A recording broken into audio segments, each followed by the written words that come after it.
1994, we had 34% of the citizens of this country having access to electricity. Today, we have 93% of the citizens having access to electricity. Umphathiswa wezimbiwa namandla umnumzana Gwede Mantashe uthi mayisetyenziswe yonke imithombo yokuvelisa umbane.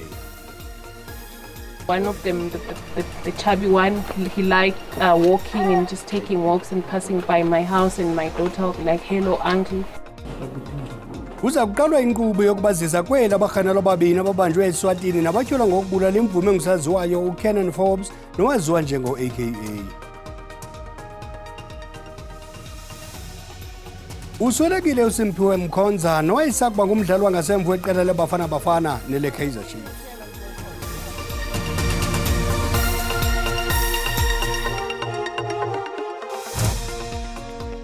Molweni okapha ekhaya singaphosisanga maseko masikawulesi warhuqa. Umphathiswa wezimbiwa namandla umnumzana Gwede Mantashe uthi mayisetyenziswe yonke imithombo yokuvelisa umbane kungajongwa kwicala elinye. Umnumzana Mantashe bethetha ngethuba bevula ngokusesikweni inkomfa yezamandla yelizwekazi i-Africa Energy Iindaba eKapa ngale ntlazana. Load shedding reflects a journey that we have traveled. In 1994, we had 34% of the citizens of this country having access to electricity. Today, we have 93% of the citizens having access to electricity. So we're heading for universal access to energy. And that aspiration is quite a bold aspiration on our part, that we must have universal access to electricity and have every South African having access to electricity with ease. Then we must deal with the issue of load shedding, where we ensure that you have access, it must be reliable, you must get it anytime, you must enjoy the convenience of having access to electricity. We work hard to implement the integrated resource plan, which identify diversified energy mix so that we meet the growth of demands in electricity. In South Africa, our IRP, we're updating it now, gave us the science that it is not a particular technology that will resolve our energy poverty. It is a combination of technologies. In that IRP, we're providing for coal, we're providing for nuclear, we're providing for gas, we're providing for renewables, solar and wind, we're providing for the whole range of technologies. We say solution is in the combination of these technologies. So when we talk to investors about energy, we invite them to invest in the range of technologies that are at the disposal of an investor. Kusenjalo amajantliziyo olondolozo lwendalo aqhankqalaze ngaphandle kwase-SABC nalapho kuqhutywa khona le ngquntyeli ezamandla elizwekazi Afrika. Amalungu aphuma kumbutho we-Green Connection ne-Extension Rebellion athi olu qhankqalazo lujoliswe ukuqaphela amarhe malunga nokusetyenziswa kwamandla acocekileyo. Lamajantliziyo athi ukumilisela iziseko ezisebenzisa amafutha njenge-oli nerhasi kuza kutyabula urhulumente kakhulu kwaye awadingeki kakhulu xa kuguqukelwe ekusetyenzisweni kwamandla acocekileyo. Athi ukusetyenziswa kwamandla acocekileyo kuphela kwesisombululo sokuqinisekisa ukuba kulungiswa ingxaki yezamandla kweli kuphuculwe uqoqosho kukwalondolozwa nendalo. We want to bust some of those myths. The first one, for example, is that because renewables are variable, we need oil and gas for a stable power supply. But that's not true. Yes, renewables are variable, but we actually can manage it well to have a power grid that is supplied by renewables, maybe with a tiny bit of gas, but not the amount of gas that they're suggesting that we need. And this is actually according to the South African Presidential Climate Commission. That's part of their reporting. Another myth that we want to bust is that oil and gas is actually a climate-friendly fossil fuel. Yes, if you burn gas and you burn coal, gas is better. But if you look at the whole supply chain of oil and gas, you see methane leaks are common, and methane is a very potent gas that's actually far more dangerous to our climate than carbon dioxide, burning carbon dioxide emissions. So, gas is not a fossil-friendly source of energy, and that's why we are saying renewables is really the way to go. Eli qela lamatshantliziyo ezendalo limemelela ukuba kubanjwe ingxoxo-mpikiswano yokuqinisekisa ukuba akukho mntu ushiyeka ngasemva kwaye abantu abaxhomekeke ekusetyenzisweni kwamalahle bayaqukwa kwinkqubo entsha yokusetyenziswa kwamandla acocekileyo kweli. Luyaqhuba uhlolo lomonakalo obangelwe sisichotho sayizolo eMpuma Koloni. Oomasipala basekuhlaleni abathathu phantsi komasipala wesithili saseMathole, Amahlathi, iMnquma neRaymond Mhlaba bachaphazelekile. Abahlali bashiyeke bengenandawo zokuhlala. Imvula ezikhathwa ngumoya ezithe zana kwiphondo leMpuma Koloni ziyaqhubekeka ukudala umonakalo apha ephondweni. Umasipala wesithili saseMathole sithi senza unako ukuqinisekisa ukuba abo bachaphazekileyo bayafumana uncedo. Basifumane othethela lo masipala umama uSisa Msiwa. Siyabulela kakhulu ngexesha lakho. Ungasixelela uba ungakanani umonakalo kuzokuthi gangoku? Nkosi msasazi. Uyawukhumbula into yobana izolo bekune areas apha yaMathole eziyeza phansi koxinzelelo kakhulu emveni kuba kweneza imvula zinkulu. Omasipala ke beye bathe bafumana umonakalo ibingumnquma, Amahlathi kunye neGreat Khai. Ngawo lo mzuzu amagosa entlekele kamasipala asaqhubeka esenza i-assessment ngokwezi ndawo apho umonakalo ubusayithwe khona. So into esiyenzayo right now into kokubana sithi thina singumasipala xa sifumene ezo nkcukacha kube kanti sizawukwazi ke ngoku into kokubana sihlangane into kokubana sibone ubana uncedo sinoluzisayo ebantwini loluphi na. Thina ke sizawuyazi nobana pha eMnquma nje bakusithiwa nje abantu kanye izindlu eziyezonakala apho sipha kwi-10 uyotsho pha kwi-15 as of this morning. Into kokubana ngosiyazi nobana sidibana nesebe lezentlalo nhlalakahle i-human settlements rather, into kokubana isebe lezezindlu not inhlalakahle, isebe lezezindlu into kokubana bakhawuleze bangene uzofaka ukuncedisa ngento ekuthiwa yi-temporary structure so that abantu bethu babe nazo indawo nokuzofihla intloko. Thina siyemathole sizawuqhuba ke siyazi nobana xa sisiya kwezi ndawo siba nalo nathi igalelo esifakayo khona elifana into yobana abantu sibancedise ngento ezifana nengubo. Sisebenzisa namanye amasebe into yobana siseke ngoku noko nezinto eziya phantsi kwempumlo into kokubana temporarily abantu bakwazi into yokubana nabo badisplace bayazi into yokubana kube kanti bangafumana nje uncedo nje lokubamba umzuzwana de kube kanti isimo sabo siyatshintsha.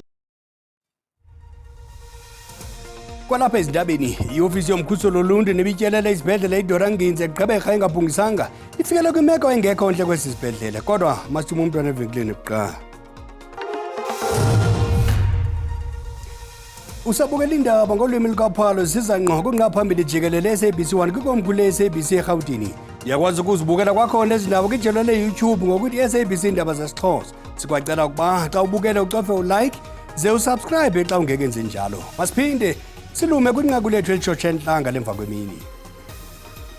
Umphathi wezimbiwa namandla uMnumzana Gwede Mantashe uthi mayisetyenziswe yonke imithombo yokuvelisa umbane ukungajongwa kwicala elinye. Mnumzana Mantashe bethetha ngethuba evula ngokusesikweni ikomfi yezamandla yelizwekazi i-Africa Energy Iindaba eKapa. Urhulumente waseMpuma Koloni uthi utyalo-mali oluvela kuqoqosho lwangaphandle lungundoqo ukuxhasa uqoqosho lwephondo. Ubudlelwane phakathi kwezijang yaseChina neMpuma Koloni baqala kwiminyaka engaphi kwama-20 edlulileyo. Nantsi intatheli yethu uLwando Mfuka Nomoyi nengxelo. Mandizibulisele kunye emakhaya isigqeba sikarhulumente waseChina eZhejiang province silapha namhlanje sikwingxoxo ke nephondo leMpuma Koloni ngeenzame zokuqinisa iingxoxo zabo kunye nokudibana kwabo ngee-investments nezinye izinto ezibalulekileyo. Kodwa ke masikhe sithethe nesithethi sephondo umama Ukhuselwa Rantyi. Mama, enkosi kakhulu ngexesha lakho masikwamkele enkqubeni. Khawusixele nje ngengxoxo nizabe niziphethe namhlanje kunye nesi sigqeba sisuka kwilizwe laseChina. Ezingxoxo zingxoxo ezijokulisweni ekuqiniseni ubudlelwane phakathi kwephondo lethu nephondo laseZhejiang elizinze pha kula mandla waseChina, nalapho urhulumente wempuma koloni ebesoloko enamatyathanga onxibelelwano anzulu nathe asinceda nangexesha le-COVID-19, nalapho lo rhulumente ethe wakwazi ukunikezela ngenkxaso kurhulumente wephondo lethu.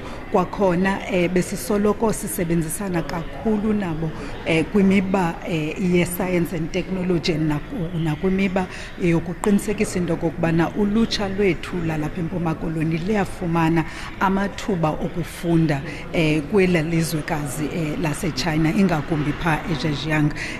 Zilunxibelelwano ke olu okanye amatyathanga onxibelelwano aye abonakalisa ubunzulu bawo ngokubana iinkampani ezisuka pha eZhejiang province zikwazi ukubana zityale imali kwii-IDZ zethu zalapha empuma koloni ezifana nooKurha no-East London IDZ. Sijongile ke into okokubana njengenxalenye yokuthi sikhulise olu nxibelelwano sizawuthi siliphondo sixoxisane nabo ngokubana sikwazi ukufumana ukuba sikwazi uku-exporta ii-agricultural products zalapha empuma koloni ziye kwela lizwekazi laseChina. Bavele enkundleni ngalentsasa abatyholwa ababini uSiyabonga nomntakwabo uMalusi bakwaNdimande eSwatini ukuze kuqaliswe inkqubo yokuba badinjelwe kweli. Kuye kwanyanzeleka inkundla ikhe inqumame kancinci njengoko igqwetha labo kuchazwe ukuba libambeke kwinkundla ephakamileyo komnye umba.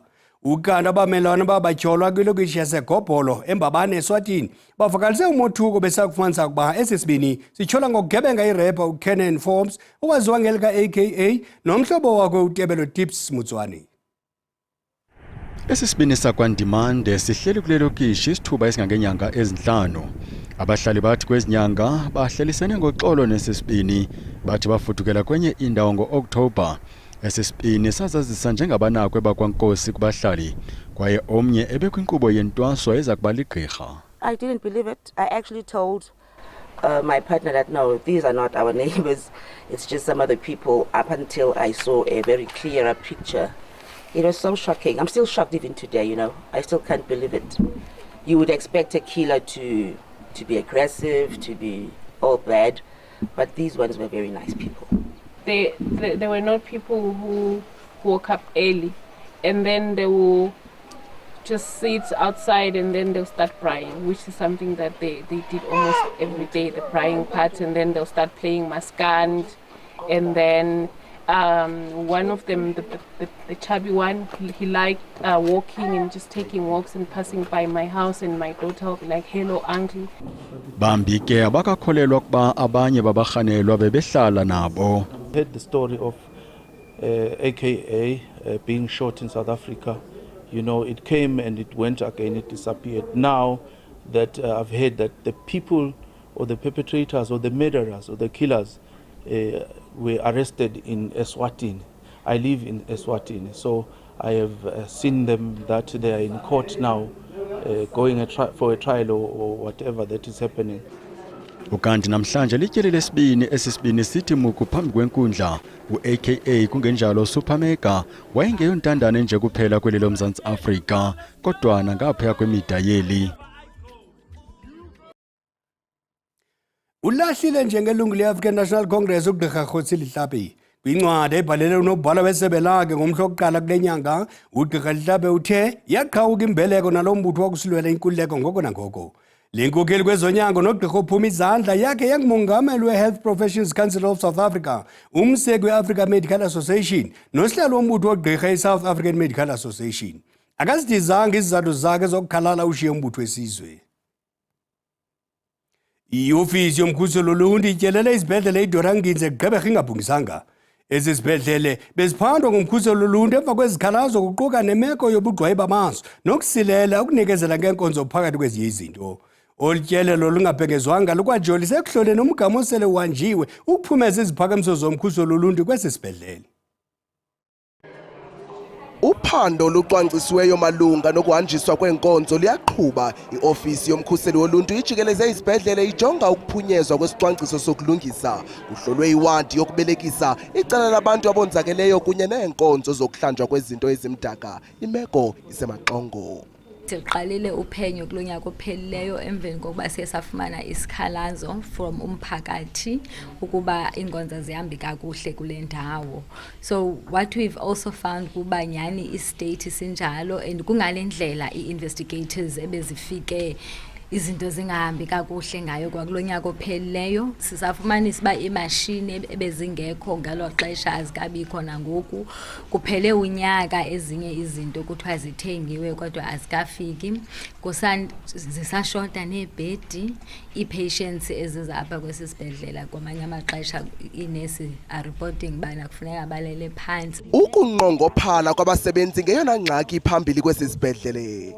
Eyona nto siyifunayo non-clinical, that means or general assistant,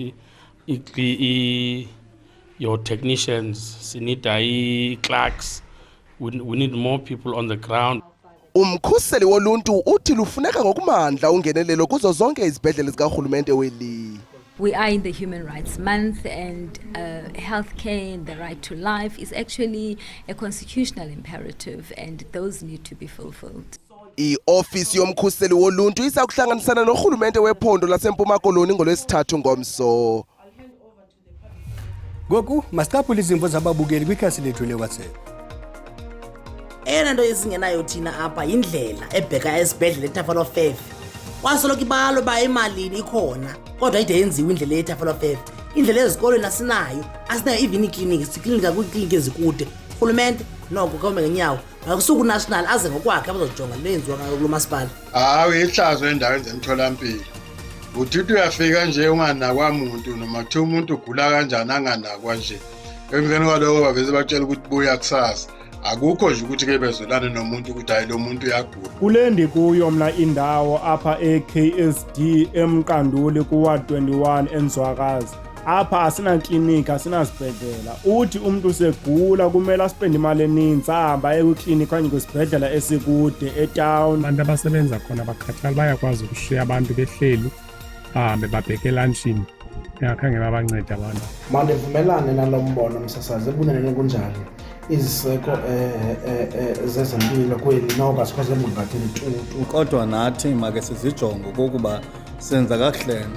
Ngoba kaloku izinto ziyaziswa kuthi sibuye futhi singaziphathi kakuhle singazigadi onqevu bafike bangene kuso. Ewe siyakhula isimbono sabahlali ngeziseko zophuhliso kuba kwabanye izindawo azikho iklinika, azikho izibhedlela, nabo bakwazi ukufikelela bafika kuzele kuphuphuma. Uma uya esibhedlela sombuso kuyafana nokuthi vele wena uyaziphelekeza emangcwabeni ngoba ekugcineni uhlale elanga lonke uthola ukuthi ama-services awekho nalabo bafanele banisize abawenza umsebenzi ngendlela. Ukanti-ke ezi zizimvo zababukeli ijelo le-SABC linakuthwaliswa uxanduva ngazo.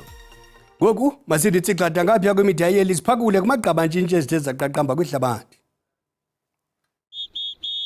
Siqala eAustralia, abasetyhini baqalisile ukuzilolonga kuhlangulo lwaselwandle kusetyenziswa izikhephe ezibaleka ngamandla umsebenzi obufudula usenziwa ngamadoda. Women were allowed to become lifesavers in 1980. So we're making up for lost time, that's all. We're making up for those times that we just haven't had the opportunity. So now we've got equal opportunities across our organisation. It's opened up doors for our women to take on those positions of leadership, powercraft, trainers, assessors. So we're all in there now as equals within the organisation.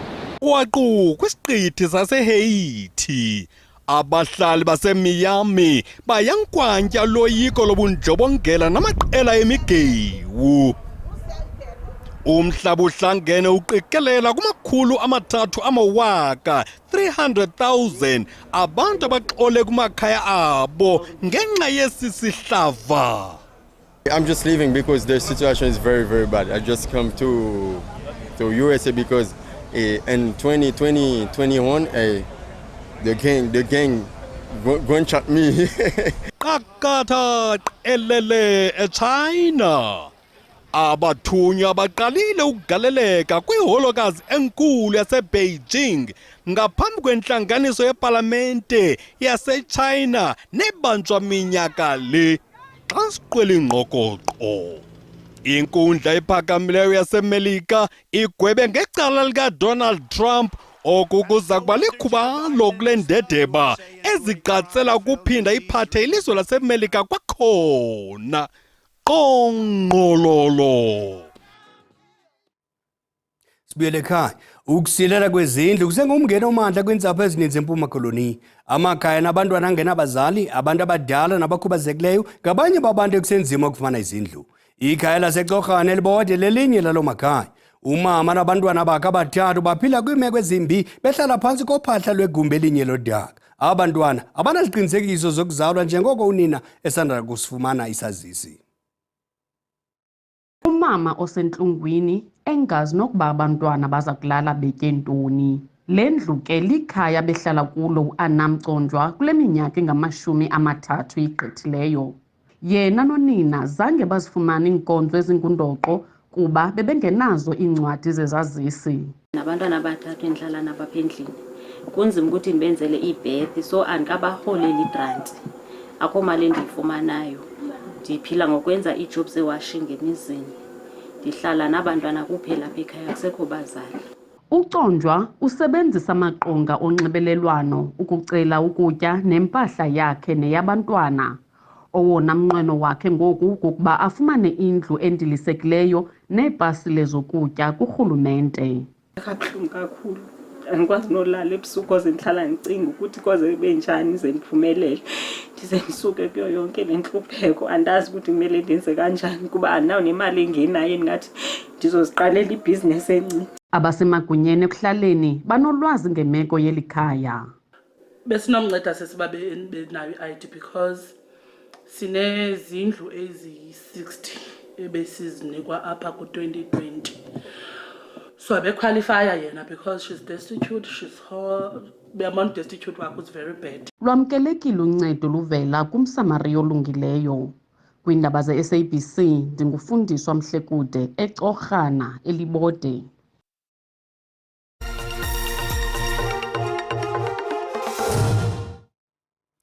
Iphantsi kwelifa elimnyama ibhola ekhatywayo kweli kulandela iindaba zokusweleka kobesakuba ngumdlali wangasemva weBafana Bafana neKaizer Chiefs uSiphiwe Mkhonza nolishiye eli eminyaka engama-45 edlamazimba. Siphiwe Mkhonza waqala ukudlala ibhola ekhatywayo kwinqanaba eliphezulu ngo-1999. Udlale kwimidlalo efikelela kuma-200 edlalela amaqela afana neBloemfontein Celtic, iKaizer Chiefs neSuperSport United. Ukanti kwiqela lesizwe iBafana Bafana uvele amatyeli asixhenxe njengomdlali. Eyona mpumelelo iqaqambileyo kwikhondo lakhe yaba kumakhosi phakathi ko-2004 no-2007 ngethuba ephumelela iligi kwisizini yakhe yokuqala neliqela.